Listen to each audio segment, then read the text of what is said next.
नमस्कार सभी विद्यार्थियों को। हिस्ट्री ऑफ राजस्थान में हम पढ़ रहे हैं महाराजा जय सिंह यानी आमेर के शासक जय सिंह सेकंड, जो सवाई जय सिंह के नाम से भी जाने जाते हैं। इससे पहले वाले वीडियो में हमने जय सिंह के मुगल दरबार में जाने और दक्षिणी भारत और मालवा के अंदर जो इनके द्वारा महत्वपूर्ण कार्य किए गए उनके बारे में पढ़ा है। इस वीडियो की हम शुरुआत करते हैं जय सिंह और बूंदी से, यानी महाराजा जय सिंह का बूंदी के साथ कैसा क्या कुछ रिश्ता था। चूँकि बूंदी के जो इस समय शासक थे बुद्ध सिंह, वो जय सिंह के बहनोई थे और जय सिंह एक बहुत ही महत्वाकांक्षी शासक थे और ये उनकी कोशिश थी कि आसपास के जो राज्य वो उनके प्रभाव क्षेत्र में रहे। और बूंदी उनके लिए बड़ी लाभदायक स्थिति में था क्योंकि उनके बहनोई भी थे और साथ में उनके बहनोई के कोई लड़का भी नहीं था। तो इसीलिए उनके बहनोई बुद्ध सिंह ने जय सिंह की सहमति से करवार के जागीरदार सालिम सिंह के पुत्र दलेल सिंह को अपना उत्तराधिकारी घोषित कर दिया। लेकिन इसी बीच 1729 ईस्वी में बुद्ध सिंह के एक लड़का हो गया जिसका नाम उमेद सिंह रखा गया। और अब बुद्ध सिंह है वो दलेल सिंह की जगह उमेद सिंह को अपना उत्तराधिकारी बनाना चाहते थे। चूँकि सवाई जय सिंह की ये महत्वाकांक्षा पर कुठाराघात होता, इसलिए उन्होंने क्या किया, अपनी सेना सहित बूंदी पर चढ़ाई कर दी और बुद्ध सिंह को पराजित कर दिया और दलेल सिंह को बूंदी का शासक बना दिया। इसी बीच 1730 ईस्वी के अंदर जब बुद्ध सिंह की मृत्यु हो गई तो उनकी पत्नी कछवाहा रानी यानी जय सिंह की बहन ने दलेल सिंह को हटाने और उमेद सिंह को शासक बनाने के लिए मराठों से सहायता मांगी और मराठों की सहायता से उसने उमेद सिंह को पुनः बूंदी का शासक बनवा दिया। लेकिन इससे मराठों को राजपूताना के अंदर हस्तक्षेप करने का मौका मिल गया, यानी राजपूताना के अंदर अब मराठों की एंट्री है वो इस बूंदी के गृह किले से एक तरह से हमें सामने आते हुए दिखाई देती है।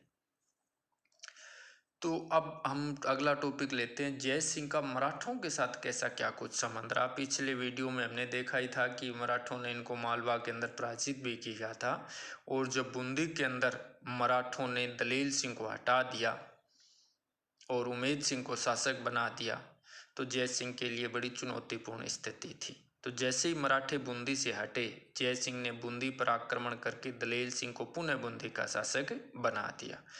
अब जय सिंह ने मराठों की बढ़ती हुई शक्ति को नियंत्रित करने के लिए समस्त राजपूत राज्यों को एकत्रित करने का निर्णय लिया और इसी कड़ी में 1734 ईस्वी के अंदर हुरडा नामक स्थान पर, जो कि आज भीलवाड़ा जिले के अंदर है, वहाँ पर मुख्य राजपूत शासकों का एक सम्मेलन हुआ जिसको हुरडा सम्मेलन के नाम से जाना जाता है। इस सम्मेलन की अध्यक्षता है वो मेवाड़ के महाराणा जगत सिंह द्वितीय, यानी सोच तो महाराणा अमर सिंह सेकंड की थी लेकिन उनकी इसी बीच मृत्यु हो गई, तो इसलिए जगत सिंह द्वितीय इस सम्मेलन की अध्यक्षता की। इस सम्मेलन में आमेर के जय सिंह थे, जोधपुर के अभय सिंह, नागौर के बखत सिंह, बीकानेर के जोरावर सिंह, कोटा के दुर्जन साल, बूंदी के दलेल सिंह, करौली के गोपाल दास, किशनगढ़ के राज सिंह, अन्य शासक भी थे।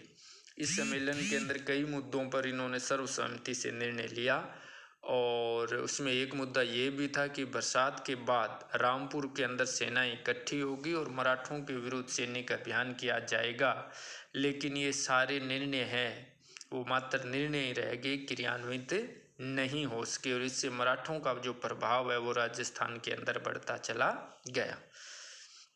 इधर जब अगस्त 1735 ईस्वी में सवाई जय सिंह को मालवा की सूबेदारी से हटा दिया तो अब उसने मुगलों के स्थान पर मराठों के साथ सहयोग करने का निश्चय किया और उसने पेशवा बाजीराव को मिलने के लिए आमंत्रित किया ताकि मराठों और मुगलों के मध्य समझौता करवाया जा सके और इस कड़ी में खुद का प्रभाव यानी जय सिंह का प्रभाव बढ़ाया जा सके। उस समय पेशवा बाजीराव थे, वो पूना से चल कर के जयपुर पहुंचे और दोनों के मध्य कई दिनों तक बातचीत चलती रही। लेकिन मराठों की बढ़ती मांग व बादशाह के ढुलमुल रवैये के कारण मुगलों और मराठों के बीच में कोई कारगर समझौता नहीं हो सका। पेशवा बाजीराव की मृत्यु के बाद जो अगले पेशवा बने, पेशवा बालाजी बाजीराव, उनके साथ जय सिंह ने एक समझौता किया जिसको धौलपुर के समझौते के नाम से जाना जाता है और उसमें कई बातें या कई जो धाराएं थी समझौते के अंदर थी, जिसके बारे में अगर हम देखें तो मुख्य रूप से इसमें जो बातें थी वो एक तो ये थी कि ये मराठे हैं यानी पेशवा है, उनको मालवा की सूबेदारी दे दी जाएगी, लेकिन उनको वचन देना होगा कि वे मुग़ल साम्राज्य के अन्य सूबों के अंदर कोई भी लूटमार या उपद्रव नहीं करेंगे। एक शर्त ये भी थी कि पेशवा है वो 500 मराठा सवार बादशाह को देगा, और जब अगर आवश्यकता पड़ी तो 4000 तक सवार है वो बादशाह को देगा, जिसका खर्च है वो मुग़ल सरकार देगी। इसके अलावा पेशवा को चंबल के पूर्व व दक्षिण के जमींदारों से नज़र व पेशकश लेने का अधिकार दिया गया। पेशवा की तरफ से बादशाह को एक पत्र लिखा जाएगा जिसमें बादशाह के प्रति निष्ठा और मुग़ल सेवा स्वीकार करने का उल्लेख भी होगा, और इसमें एक शर्त ये भी थी कि भविष्य में पेशवा तथा उसके सरदार बादशाह से धन संबंधी कोई मांगे नहीं करेंगे। तो इस समझौते को स्वीकृति दे दी गई, लेकिन मराठों की धन लिप्सा तथा मराठा सरदारों की लूट खसोट के कारण यह समझौता शीघ्र ही भंग हो गया। इस तरह से जय सिंह ने मराठों व मुगलों में समझौता कराने के भरसक प्रयास किए, लेकिन दोनों की वजह से ये समझौते ज़्यादा कारगर साबित नहीं हो सके।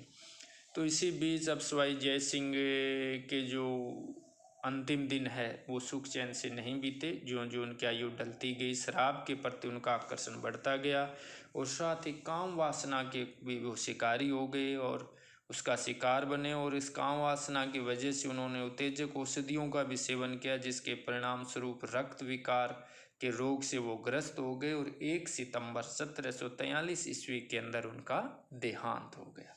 तो इस तरह से ये थे सवाई जय सिंह सेकंड, जिन्होंने मुग़लों दरबार में अपनी भूमिकाएं किस तरह से निभाई है हमने इस वीडियो में देखा, और किस तरह से आमेर को एक मुख्य राज्य या मुग़ल दरबार के अंदर मुख्य प्रभाव उसका बढ़ाने में इन्होंने महत्वपूर्ण भूमिका निभाई थी। अब इनके व्यक्तित्व का मूल्यांकन कर लेते हैं। तो सबसे पहले हम देखते हैं कि इनके व्यक्तित्व के मूल्यांकन में जय सिंह हमें विद्यानुरागी दिखाई पड़ते हैं। यानी जय सिंह समय एक उच्च कोटि के विद्वान थे। वह गणित, ज्योतिष एवं नक्षत्र विद्या के अध्ययन में गहन रुचि रखते थे। 1725 ईस्वी के आसपास उन्होंने नक्षत्रों की एक शुद्ध सारणी बनाई, जिससे उस समय के बादशाह मोहम्मद शाह के नाम पर जीज मोहम्मद शाही नाम दिया गया। इसके अलावा उन्होंने ज्योतिष का भी एक ग्रंथ लिखा जिसका नाम था जय सिंह कारिका। उनके दरबार में कई आश्रित कवि और विद्वान भी थे। उनमें एक थे जगन्नाथ, जिन्होंने यूक्लिड की प्रसिद्ध पुस्तक एलिमेंट्स का संस्कृत भाषा में अनुवाद किया। पुंडरीक रत्नाकर भी उनके दरबार में एक विद्वान थे, जिन्होंने जय सिंह कल्पद्रुम की रचना की। उससे हमें तत्कालीन यानी 18वीं शताब्दी के समाज और राजनीति का अच्छा विवरण मिलता है।